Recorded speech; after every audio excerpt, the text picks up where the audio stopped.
Você sabe quem que gosta também do outono? Gosta muito, finalzinho ali do verão, começo do outono? Pela tua cara aí, já tô vendo que boa coisa Sabe tá vindo. quem é? O Diga lá. Leão da Receita. Ah, sim. Ele está sempre nessa estação e nós estamos aqui para falar justamente como você pode fugir do Leão da Receita, meu caro Alexandre Palmar. Eu acho que fugir, não tem como. Fugir da mordida, pelo menos. Do tamanho da mordida, talvez, a mordida ser menor, né? Talvez do tamanho da mordida. Mas eu acho que quem vai poder nos ajudar com essa resposta, Moacir, já está aqui no estúdio, é o Juliano Bicigo. Ele é o gerente de pessoas físicas lá de Paulo Contadoras. Seja bem-vindo, Luciano. Bom dia. Olá, bom dia, Alexandre. Bom dia os ouvintes que estão aí ligados, sintonizados na Rádio Clube. Obrigado por ter vindo. Juliano, não errei a pronúncia do teu sobrenome, não, né? Só um pouquinho. Então, Bicigo. Bicigo. Tecnologia italiana? É. Bicigo. Então, desculpe. Mas, Juliano, vamos lá. O Moacir fez essa brincadeira aí do imposto de renda da Receita Federal, né, do governo. Mas a gente tem um monte de dúvidas, né, dos contribuintes, principalmente das pessoas físicas, né, do contribuinte, do cidadão. E eu trouxe aqui, a gente separou as principais, porque a gente está nesse prazo, como disse o Moacir, da declaração do imposto de renda. Então eu queria fazer um ping-pong, uma conversa contigo aqui, para a gente tentar tirar as principais dúvidas dos ouvintes. E vamos começar pelo auxílio emergencial, né, que é uma coisa nova, que aconteceu no ano passado. E eu queria que você falasse como é que deve ser feita essa informação, como é que deve ser passada essa informação para a Receita Federal em relação às pessoas que receberam o auxílio emergencial, né, que foi aquele benefício, aquele direito aprovado pelo Congresso Nacional, pago pelo governo federal, que variou entre R$600 no primeiro momento, enfim, aí você pode discorrer melhor, acho que mães solteiras tinha um valor um pouco maior, mas como é que, nesse momento agora, como é que a pessoa faz para declarar? Ela deve declarar esse valor também? Como é que funciona? Então, Alexandre, esse é um tema bastante interessante porque essa é uma novidade na declaração desse ano, uma das novidades, né? O auxílio emergencial foi pago aí pelo governo às famílias e tem sido bastante tema de dúvidas, de confusão, né? Então, primeiro, assim, inclusive quando começou a declaração, ainda estavam assim com algumas dúvidas com relação à própria Receita, o governo, como que ia ser feito, como não ia ser feito, porque não havia previsão legal para isso, né? Então, o auxílio emergencial, ele é declarado como rendimento tributável na declaração, para quem é obrigado a declarar. Então, o fato da pessoa ter recebido o auxílio emergencial não a obriga a fazer a declaração de imposto de renda. Ela tem que incidir em alguma das regras de obrigatoriedade. Agora, o que é importante destacar aqui, para ficar bem claro, né? Há uma nova regra de obrigatoriedade de declaração que está vinculada ao auxílio emergencial. Se a pessoa recebeu o auxílio emergencial para enfrentamento da pandemia da Covid-19 e ele tenha auferido durante 2020 um valor anual superior a R$ 22.847,76, ele não só é obrigado a fazer a declaração, como ele é obrigado a devolver o auxílio emergencial aos cofres do governo. Então, por mais que a pessoa às vezes tenta driblar na hora de fazer a declaração, quando você transmite a declaração, a Receita já cruza os dados e já aponta a pendência do DARF da devolução do auxílio emergencial. Ressaltando também que não é só para o contribuinte, vale também para o dependente. Por exemplo, o contribuinte que auferiu lá no ano mais do que esse valor que eu mencionei aqui no ano de 2020 e tenha um dependente que na sua declaração de imposto de renda que tenha recebido auxílio emergencial, ele também vai ser obrigado a devolver isso aos cofres públicos. Esse valor do dependente, ele soma no valor principal do responsável. Isso, porque quando você declara de uma forma globalizada, né? Agora, sim, se você no teu CPF recebeu mais do que esse rendimento e tenha recebido o auxílio ou um dependente seu, então você é obrigado a declarar e a devolver. Tá, então vamos tentar fazer um cenário aqui, de um cidadão comum, né?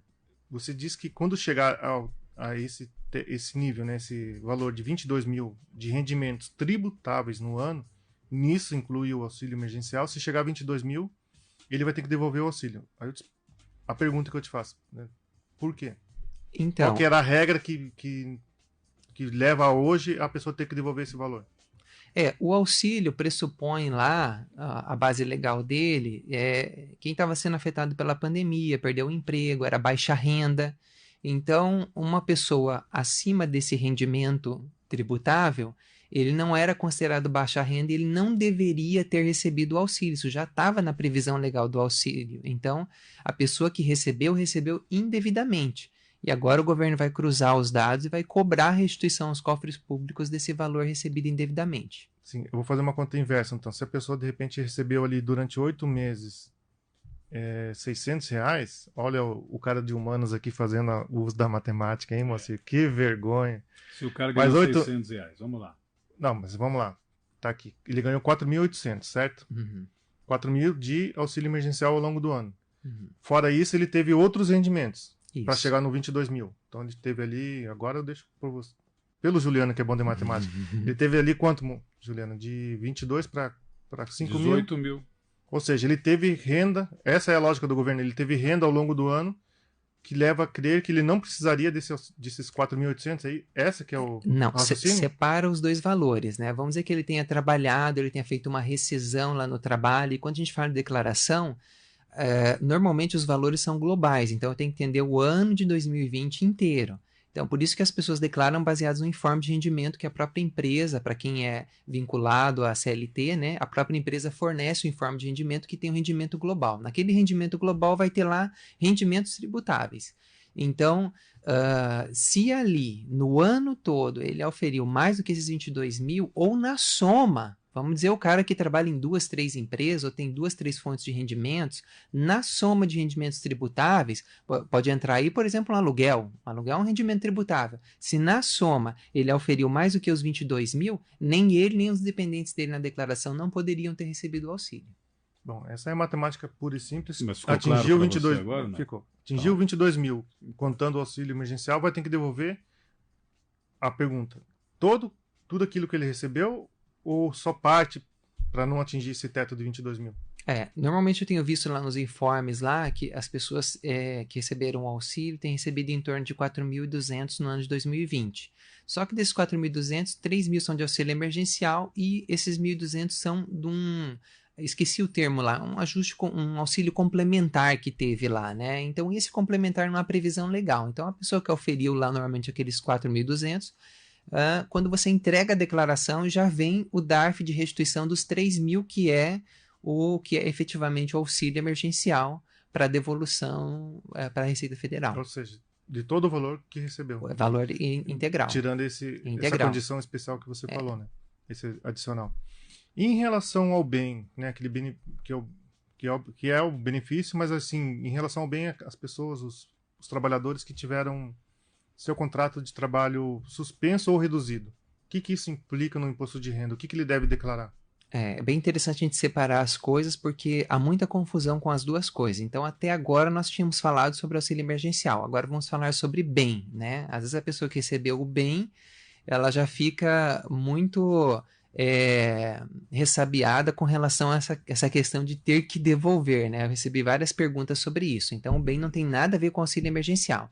O bem é aquela pessoa que fez lá o acordo de redução de suspensão do contrato de trabalho com a empresa e ele recebeu um auxílio lá do governo nesse momento. Esse auxílio, ele é um rendimento tributável, deve ser colocado na declaração para aqueles que estão obrigados a entregar a declaração, tá? Só que ele não tem nada a ver com essa devolução, tá? Então, assim, a pessoa vai ter que procurar lá, por quê? Ela vai ter que fazer uma soma dos valores que ela tem oferido, porque a pessoa pode ter feito 3 ou 4 contratos, 5 contratos, por exemplo, teve várias postergações, então ela pode ter feito uma redução lá de 3 meses, depois ela fez mais uma suspensão de 30 dias, depois fez mais uma redução, ela vai ter 3, 4 contratos, ela vai ter que pegar as parcelas desses valores, somar todos eles e lançar como rendimento tributável, né? Tem um CNPJ específico do Ministério da Economia para o bem, e ela lança aquilo como fonte pagadora e lança o valor global como rendimento tributável. Ou seja, nós estamos num momento de uma declaração de imposto de renda totalmente diferente daquilo que a gente estava acostumado. Até porque muitos contribuintes, muitos cidadãos têm por hábito fazer a declaração sozinho, e esse ano ele vai ter que estudar um pouco para poder fazer essa declaração. Dito isso, Juliano, eu te pergunto então uma questão básica.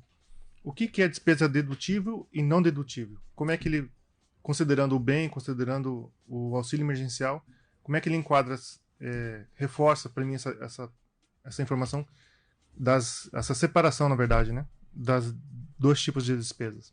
Ok, vamos entender o seguinte, para fazer a base de cálculo, a declaração que a gente faz, a gente costuma falar a declaração de imposto de renda, né? A declaração chama Declaração de Ajuste Anual, né? DAA.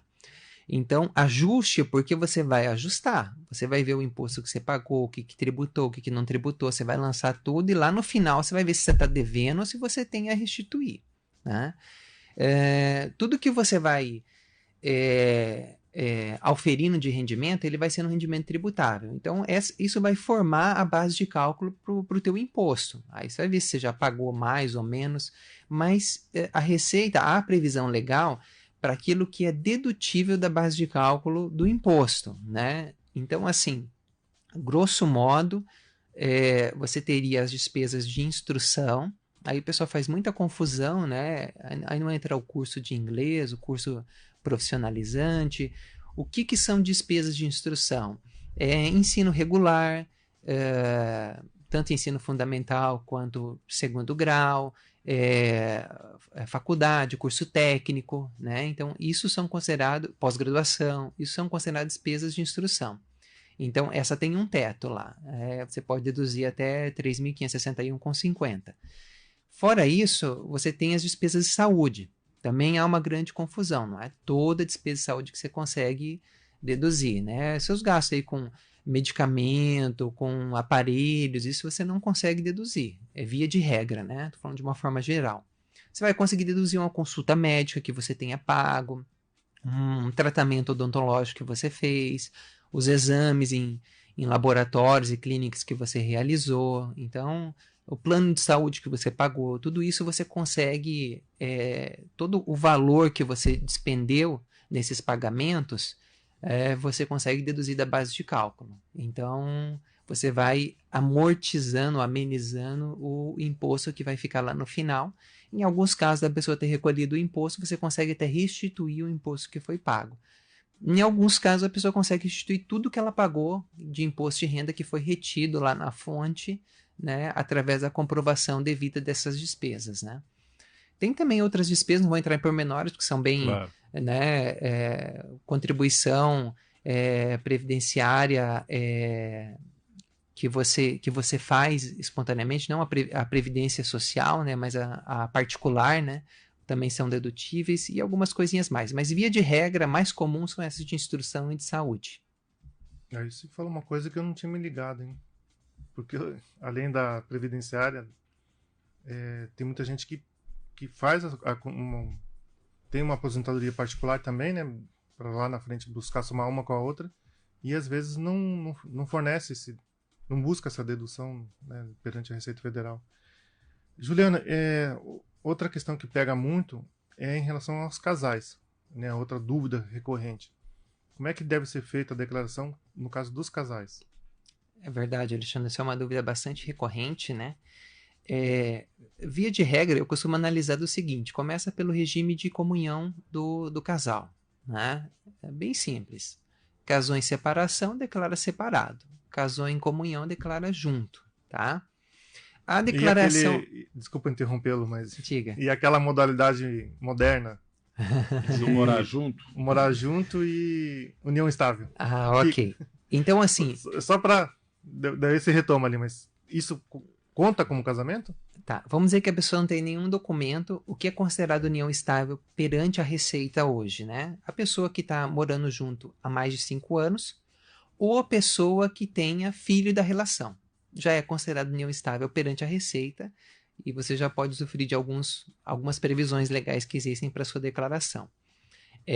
Retomando ali o que eu estava dizendo, o fato de você ter um casamento em comunhão, não significa que vocês precisam declarar junto, significa que é facultado você declarar junto. Então, eu posso declarar junto, eu posso colocar o meu cônjuge como dependente, os meus filhos como dependentes e fazer uma declaração só. Eu posso declarar em separado, tá? O que comumente a gente faz é que os bens, se você é casado em comunhão, eles vão só numa declaração. Você não tem por que replicar os bens em 2 declarações. Os bens ficam em uma declaração. E rendimentos, aí sim, se declara separado, os rendimentos são separados, né? Porque eles são vinculados ao CPF de quem auferiu aquele rendimento, né? E aí, o fato de os dois declararem ou não, aí já incorrem nas regras de obrigatoriedade, né? Então, o fato de um cônjuge estar obrigado a declarar não quer dizer que o outro seja obrigado a declarar também. Certo. Juliana, uma outra coisa que está muito característica para esse ano, né, muito sim, diferente dos anos anteriores, é em relação aos prazos. Né? Antes de começar essa entrevista, eu busquei ler algumas coisas em relação ao imposto de renda desse ano. Não sei se eu caí numa fake news, mas pelo visto, sim. Porque eu tinha entendido que o prazo para esse ano já tinha sido ampliado. Mas pelo que você disse, não. Qual que é o prazo que está valendo hoje, oficial? Desde quando iniciou aí a entrega da declaração, dia 1º de março, nunca alterou até hoje o prazo, tá? O prazo final de entrega é 30/4, 30 do mês vigente. Daqui a 20 dias. Exatamente. Há um projeto tramitando aí no Legislativo para ver a postergação desse prazo. Só que ainda não está sancionado devidamente, está tramitando. Então, por enquanto, o prazo de entrega é 30 de abril, prazo oficial, não temos um outro prazo até então. Então, é melhor você procurar aí, pegar os seus documentos, fazer a tua declaração, fazer a tua entrega, do que deixar lá para o final, enquanto você não tem ainda uma previsão legal de uma postergação de prazo. Sim, eu imagino que você não deva ter dados gerais de Foz do Iguaçu, mas deve ter os dados dos clientes da De Paula, né? Pela amostragem que vocês têm ali, como é que está essa questão? As pessoas estão buscando já entregar essas informações, fazer o preenchimento e repassar para a Receita? Eu confesso que está um pouco mais lenta a recepção de documentos em relação ao ano passado, né? E ano passado foi atípico, houve uma prorrogação até 30/6, né? De 1º de março até 30/6 a entrega da declaração, mas esse ano eu não sei se o pessoal várias pessoas já como você já estão contando com a prorrogação ou já estavam certos de que havia sido prorrogado. Você não é a primeira pessoa, várias pessoas, né? E aí ficam postergando de entregar a documentação e dificulta bastante o trabalho do profissional. A gente precisa dos documentos para poder ter tempo hábil de elaborar, fazer as análises, né? E lançar devidamente as informações. Senão depois também é só plantão dos escritórios contábeis, né, Moacir? É sábado, domingo. O importante é sempre procurar o contador de confiança, no caso aqui da De Paula, que tem mais de 50 anos de história, para buscar todas essas orientações. Porque no dia a dia são tantas regrinhas, Alexandre, que fica difícil para o contribuinte comum, digamos assim. É bom procurar sempre a orientação de um contador, né? É verdade.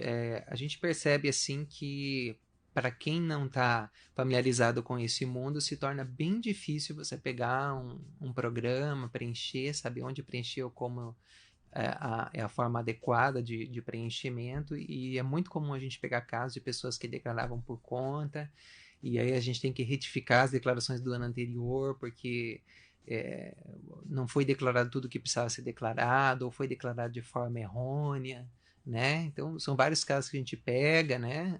A gente percebe, assim, erros que são bastante prejudiciais para as informações do cliente, né? Eu falo por um conhecido meu que mora ali no Líbano, assim. Quando vi, o vizinho ali recebeu uma cartinha da Receita Federal para pagar R$ 1.500 por conta de uma declaração que, de repente, tenha faltado alguma informação. E aí não tem como correr, né, Juliano? Não, Leão não tem como perdoar, né? Exatamente. Hoje a base de dados da Receita cruza muitas informações de vários órgãos, de vários locais, de várias declarações obrigatórias, né?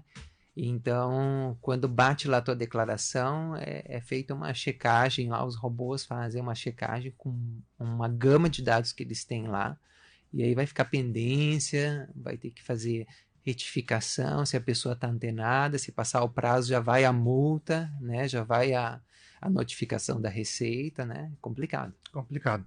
Juliano, são muitas informações, muitas mudanças, né? Desde o início da pandemia, né? Muitas novidades que ocorreram. Você falou do bem, tanto do auxílio emergencial, mas também de como isso implica nos contratos de trabalho para quem teve redução de jornada ou suspensão do contrato. E tantas outras coisas, né? Então, assim, eu acho que a gente deu uma pincelada aqui, mas ainda deve ter muita gente com dúvida ainda. Para essas pessoas que têm dúvida ou querem um esclarecimento melhor, mais aprofundado, como é que elas podem procurar vocês lá do escritório? Elas podem entrar em contato, né? Pelo telefone do escritório, né? Procurando agendar. Hoje a gente, por causa da pandemia, a gente evita reuniões presenciais o máximo possível, né?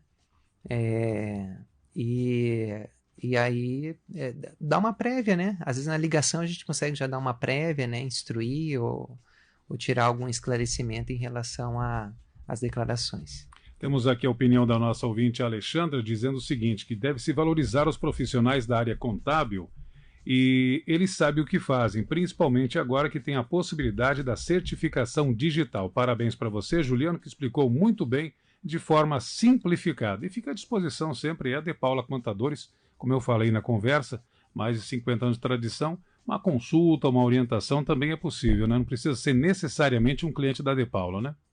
Exatamente. Gostei da parte aí que ela falou, né, da valorização, porque às vezes a pessoa contabiliza lá o tempo que você leva para preencher a declaração, mas não vê o tempo que você estudou, que você analisou, que você viu legislação, que você foi atrás de informação, que você foi se capacitar, né? E precisa ter essa valorização, porque a gente vê muitos contribuintes que às vezes vão pedir lá socorro porque estão com a vida toda enroscada e a gente vai ter que fazer o possível, às vezes resgatar, retificar os últimos 5 anos, prestar informações corretas, e dá muito trabalho e custa muito mais caro você fazer isso a posteriori. Certamente. Juliano, mais uma vez, muito obrigado pelas informações que você trouxe aqui para os ouvintes do Marco Zero, da Rádio Clube. Agradeço e desejo para você um bom trabalho aí desses próximos 20 dias, né, que eu sei que vocês vão ter bastante. E sucesso lá na empreitada da De Paula Contadores. Obrigado pelo convite, um abraço a todos aí. Até mais. O Juliano tá bem ainda, não tá com olheira, né? Não tá estressado, o cabelinho tá no lugar, não tá tão estressado. Vamos ver daqui a 2 semanas, a gente... Eu tô disfarçando bem. Tá disfarçando bem. Já muito tá numa sobrecarga, Juliano? Eu tô disfarçando bem. Já começa a ficar cansado essa época. Daqui a pouco. Imagino. Marco Zero, onde tudo começa.